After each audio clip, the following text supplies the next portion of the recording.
All right, there we go. I'll tell you what I'll do. I'll even turn around for you in case. Just in case. Oh, so if you don't think the media, if you don't think the media lies, 3 months telling us that it was going to be a nail biter, and I and many others, almost everybody I've spoke to that voted for Trump, did worry in the last week. Was it going to happen? The media is so influential, folks. This is why I've always said, stop watching it. Yes, I'm watching a little bit of it right now because I'm trying to find out about his appointments and what he's going to do. Also, did you hear the sentencing and all that on the 26th about him is never going to happen. He's never going to see a single minute of jail. He's never going to be sweeping a broom in the subways. There's nothing going to happen to this man on these trumped up charges, even though he was found guilty by a trumped up jury and judge. But you're going to see that's going to just go away too. But we've got a new border czar. We've got all these things that he's doing that's very interesting to me. And so, yes, it will be interesting politics for the first little while, and then when he gets the inauguration. But mainly all I wanted to say about the politics this morning in morning chat was look at the lies. Look at the deception and the disingenuous media. All of them. Even Fox News, they were calling these polls so close. And what happened? A landslide. I mean, a landslide. Think about this, folks. New York and California, which is a given for Democrats on every election, if they did, and those are like 54 electoral votes in California. I don't know how many in New York, probably as many. If the Democrats didn't win, or I should say Harris, because I'm going to talk about Democrats. If she didn't get those, I mean, it wouldn't even been, it's not, it wasn't even a contest. But I'm going to tell you something right now that is all about healing our nation and making us all united. And this is really where I come from. This is really my stance on the people in this country and our government and our politicians. Are you ready? Oh, man. That's the best cup of coffee I ever drank in my life. Do you really care what my opinion is? Well, whether you do or not, I'm going to tell you. I was watching that show called The Five, and it's a panel of all these, conservative Trumpers, Fox News. And then they always have one person on the panel. They keep rotating between a few of them that are a Democrat or a liberal, with an opposing view. Because it's all about drama. It's all about ratings and watch their show. But there's a guy on there, Harold Ford. And I have a whole lot of respect for this gentleman. He's always articulate. He's always kind and friendly, even though he's I don't mean to say that. I'm a Democrat. I grew up as a Democrat. I didn't grow up as a rich person. The rich people were Republicans, and the Democrats were the less income and blue collar workers. But what's happened is, in the last few decades, is the parties were both hijacked. They use the same name because they're not going to change that, but those aren't Democrats. Those were some progressive liberal loons out there. And the Republican Party, until Trump reinvented it and brought it back, was some crazy right-wing corporate, didn't give a rip about nobody but themselves. So, like I've always said, same rats, different heads.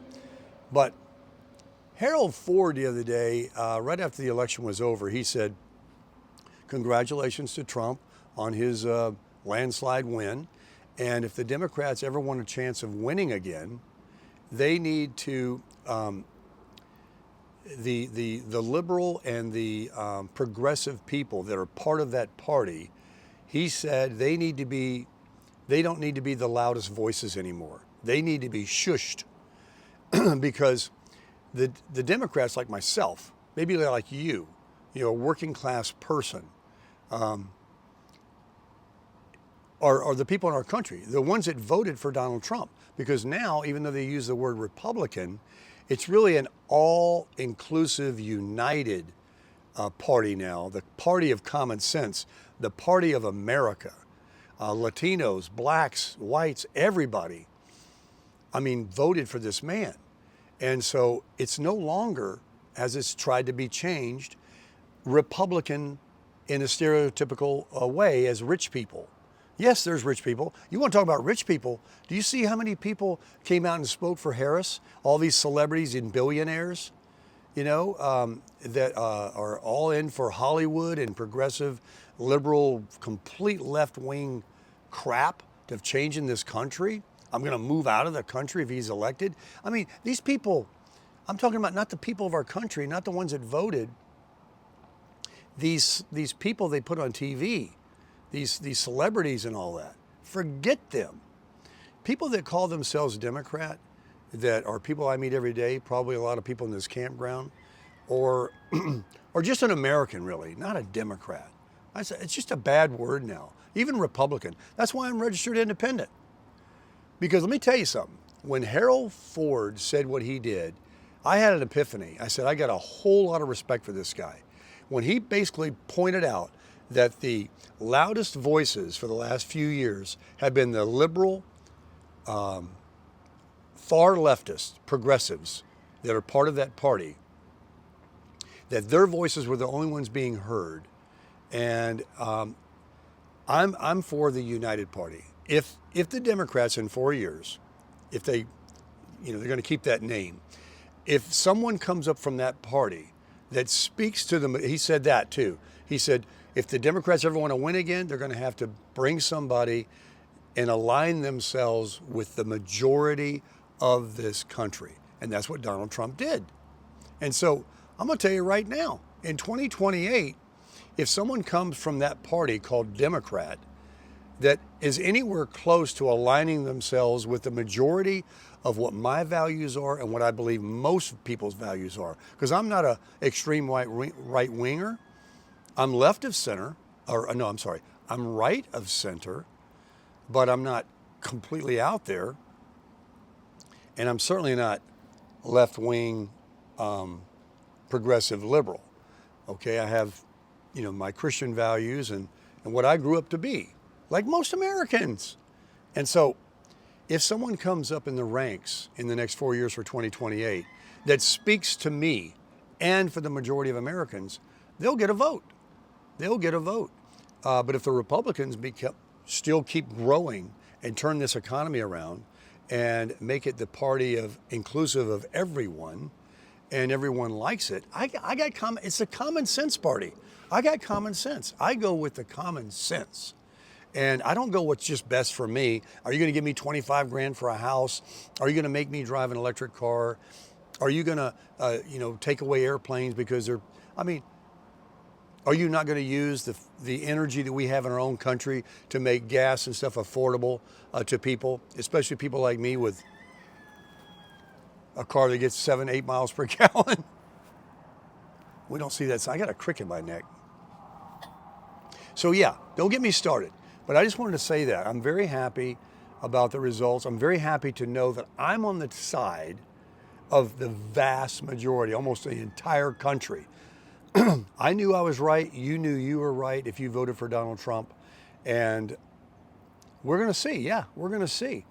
And in 4 years, if some of it, all of it, none of it comes true, then we'll, go with somebody else. But we're never going to vote in someone that makes it very clear that they're going to try and get rid of the Constitution, take away guns, force you to do things, grow government, and all these other, I can't even think of them. There's so many crazy things they wanted to do that it just scared the heck out of me. I'm like, no, no, no, no.